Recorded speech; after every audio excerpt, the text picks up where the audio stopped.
J'ai essayé, hein. Je ne suis pas une priorité pour lui. Ou je ne suis pas une priorité pour elle. C'est normal. Tu ne peux pas être la priorité de tout le monde. C'est vrai. La question est, pourquoi restes-tu attaché à une personne qui ne fait pas de toi une priorité? Laisse-moi répéter ça. La question est, pourquoi fais-tu d'une personne une priorité quand celle-ci ne fait pas de toi une priorité? Pourquoi restes-tu attaché à cette personne-là, étant donné qu'apparemment, elle ne veut plus de toi? Alors c'est quelque chose qui peut s'avérer assez difficile au début. Quand, de base, tu étais la priorité d'une personne et du jour au lendemain, tu ne l'es plus. Mais on fonctionne tous ainsi. Et dès lors que tu es clair sur cette manière de penser, dès lors que tu sais que chaque être humain sur cette planète Terre fonctionne sous forme de priorité, tu sais que cela peut changer.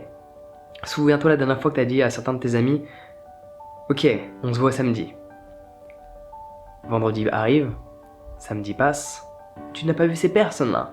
Pourquoi cela? Parce que tu as changé ton ordre de priorité. Tes amis pour samedi, quand on était jeudi, quand tu as planifié ce rendez-vous, ce programme, cette soirée, ou peu importe ce que tu voulais effectuer avec cette personne-là, ces amis étaient en priorité numéro 1 pour samedi. Ces personnes n'étaient pas en priorité numéro 1 pour ta semaine, pour ton année, elles étaient en priorité numéro 1 pour samedi.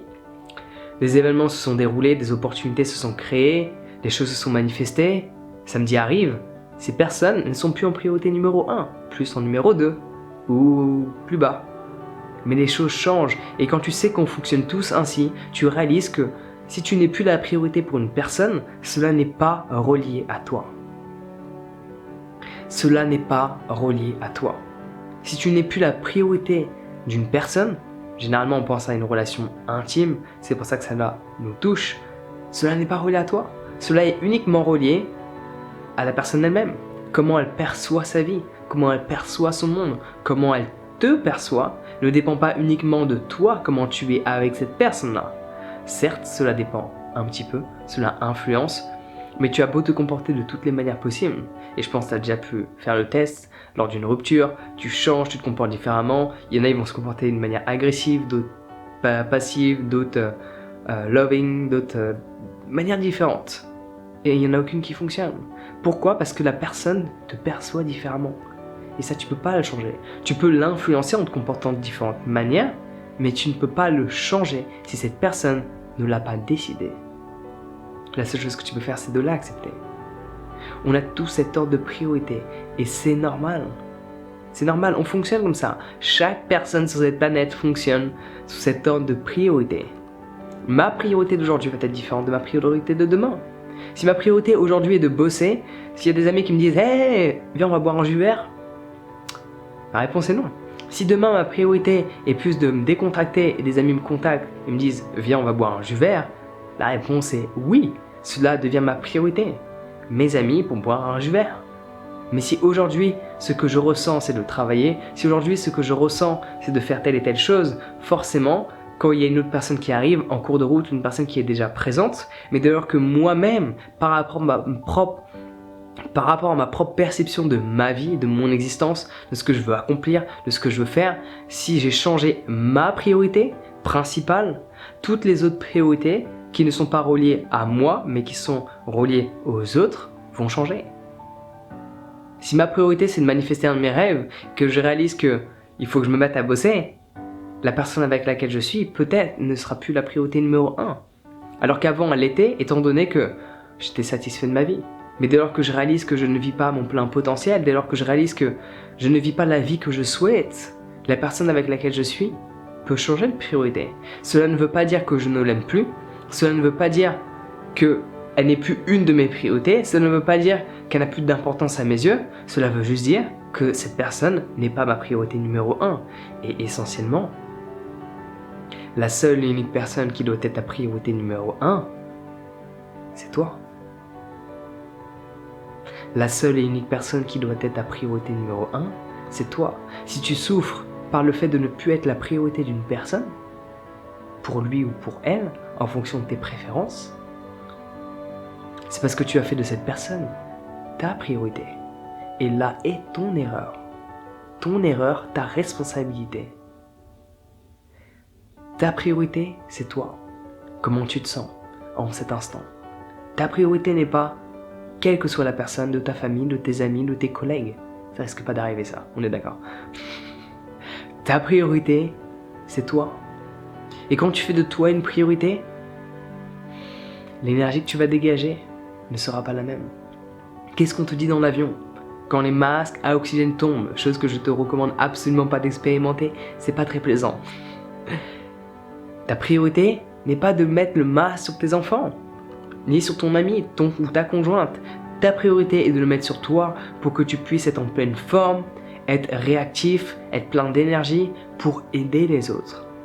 Donc ta priorité doit être toi avant que ce soit qui que ce soit. Et juste souviens-toi de quelque chose. Pourquoi devrais-tu faire une priorité une personne qui ne fait pas de toi une priorité?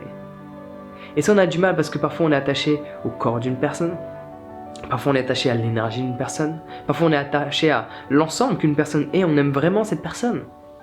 On la trouve extraordinaire. Cependant, cette personne ne fait pas de nous une priorité. On n'est même pas dans le top 10 de ses priorités. On est dans le top 50. Pourquoi devrais-tu faire de cette personne un top 5 de tes priorités?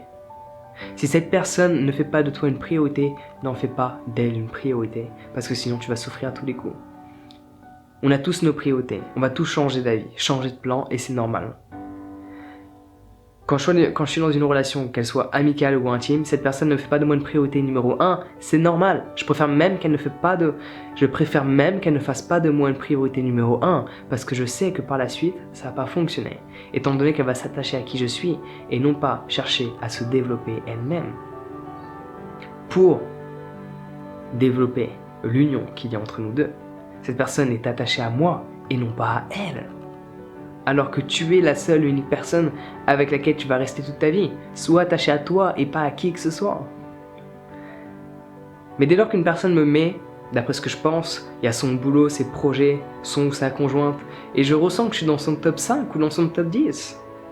Si cette personne, je l'estime être dans mon top 5 ou mon top 10 de priorité de la semaine ou de ma journée, c'est génial.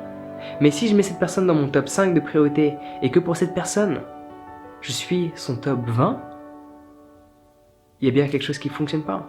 On n'est pas sur la même longueur d'onde. Il y a toi qui veux quelque chose de cette personne que celle-ci ne t'apporte pas. Et tu as envie que celle-ci t'apporte quelque chose que tu n'as pas.